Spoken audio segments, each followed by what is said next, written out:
ಈ ದಿನದ ದೇವರ ವಾಕ್ಯ ಮತ್ತಾಯ 7:10 ವಚನ. ಪರಲೋಕದಲ್ಲಿರುವ ನಿಮ್ಮ ತಂದೆಯು ತನ್ನನ್ನು ಬೇಡಿಕೊಳ್ಳುವವರಿಗೆ ಎಷ್ಟೋ ಹೆಚ್ಚಾಗಿ ಒಳ್ಳೆಯ ವರಗಳನ್ನು ಕೊಡುವನಲ್ಲವೇ. ಈ ಲೋಕದ ತಂದೆ ತಾಯಿಗಳ ಹತ್ತಿರ ನೀವು ಏನಾದರೂ ಬೇಕು ಎಂಬುದಾಗಿ ಕೇಳಿಕೊಳ್ಳುವಾಗ ಅವರು ನಿಮಗಾಗಿ ತಮ್ಮ ಎಲ್ಲ ಇಷ್ಟಾರ್ಥಗಳನ್ನು ತೊರೆದು ಬಿಟ್ಟವರಾಗಿ, ಅಯ್ಯೋ ನನ್ನ ಮಗನು ನನ್ನ ಮಗಳು ನನಗೆ ಕೇಳಿದಳಲ್ಲ, ಹೇಗಾದರೂ ಮಾಡಿ ನಾನು ಕೊಡಿಸಬೇಕು ಎಂಬುದಾಗಿ ಅವರು ಆ ಒಂದು ವಿಷಯಕ್ಕಾಗಿ ಕಷ್ಟಪಟ್ಟು ನೀವು ಕೇಳಿರುವಂಥ ವಿಷಯಗಳನ್ನು, ನೀವು ಕೇಳಿರುವಂಥ ವಸ್ತುಗಳನ್ನು ಅವರು ನೀಡುವಂಥವರಾಗಿದ್ದಾರೆ.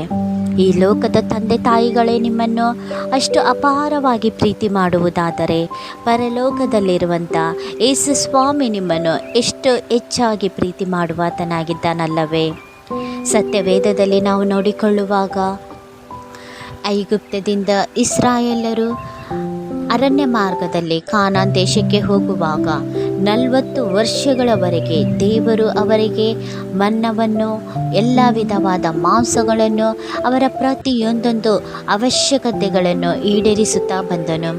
ಎಷ್ಟು ಅದ್ಭುತವಾಗಿ ದೇವರು ಅವರನ್ನು ನಡೆಸಿದನೆಂದರೆ, ಅವರು ಹಾಕಿಕೊಂಡಿರುವಂಥ ಬಟ್ಟೆ ಅದು ಹರಿದು ಹೋಗಲಿಲ್ಲ, ಅವರು ಹಾಕಿಕೊಂಡಿರುವಂಥ ಚಪ್ಪಲಿ ಅದು ಸವೆದು ಹೋಗಲಿಲ್ಲ. ಯೋಚಿಸಿ ನೋಡಿರಿ ಪ್ರಿಯರೇ, ದೇವರು ಸರ್ವಶಕ್ತ ದೇವರಾಗಿದ್ದಾನೆ.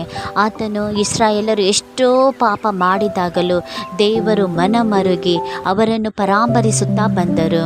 ಅವರಿಗೆ ಹಗಲಿನಲ್ಲಿ ಮೇಘಸ್ತಂಭವಾಗಿದ್ದುಕೊಂಡು ನೆರಳನ್ನು ಕೊಟ್ಟರು, ರಾತ್ರಿಯಲ್ಲಿ ಅಗ್ನಿಸ್ತಂಭವಾಗಿದ್ದುಕೊಂಡು ಅವರಿಗೆ ಬೆಳಕನ್ನು ಕೊಟ್ಟನು. ಈ ರೀತಿಯಲ್ಲಿ ದೇವರು ಅವರನ್ನು ಹಗಲು ರಾತ್ರಿ ಎಂಬುದೇ ತೂಕಡಿಸದೆ ನಿದ್ರಿಸದೆ ಅವರನ್ನು ಕಾಯುತ್ತಾ ಬಂದರು.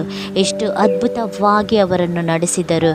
ಕೆಂಪು ಸಮುದ್ರ ಅಡ್ಡಿಯಾಗಿ ಬರುವಾಗ ಅದನ್ನು ಇಬ್ಬಾಗ ಮಾಡಿ ಅದರಲ್ಲಿ ಮಾರ್ಗವನ್ನು ಸಿದ್ಧ ಮಾಡಿ ಅವರನ್ನು ಕೆಂಪು ಸಮುದ್ರದ ಮಧ್ಯದಲ್ಲೇ ನಡೆಸಿದನು. ಬಂಡೆಯಿಂದ ನೀರನ್ನು ಕೊಟ್ಟನು, ಕಹಿಯಾಗಿರುವಂಥ ನೀರನ್ನು ಸಿಹಿಯಾಗಿ ಮಾಡಿದನು.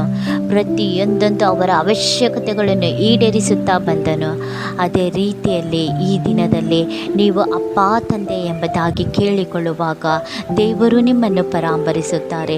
ದೇವರು ನಿಮ್ಮ ಪ್ರತಿಯೊಂದೊಂದು ಅವಶ್ಯಕತೆಗಳನ್ನು ಈಡೇರಿಸುತ್ತಾರೆ. ಈ ಲೋಕದ ತಂದೆ ತಾಯಿಗಳು ತಡ ಮಾಡಬಹುದು, ಆದರೆ ಪರಲೋಕದಲ್ಲಿರುವಂಥ ದೇವರು ನಿನಗೆ ಯಾವ ಸಮಯದಲ್ಲಿ ಏನು ಬೇಕು ಎಂಬುದಾಗಿ ತಿಳಿದು ಆತನು ಕೊಡುವಾತನಾಗಿದ್ದಾನೆ. ನೀವು ಬಾಯಿ ತೆರೆದು ನನಗೆ ಈ ಅವಶ್ಯಕತೆಗಳು ಬೇಕು ಎಂಬುದಾಗಿ ದೇವರಲ್ಲಿ ಪ್ರಾರ್ಥಿಸಿರಿ, ಆತನು ಕೊಟ್ಟೇ ಕೊಡುತ್ತಾನೆ.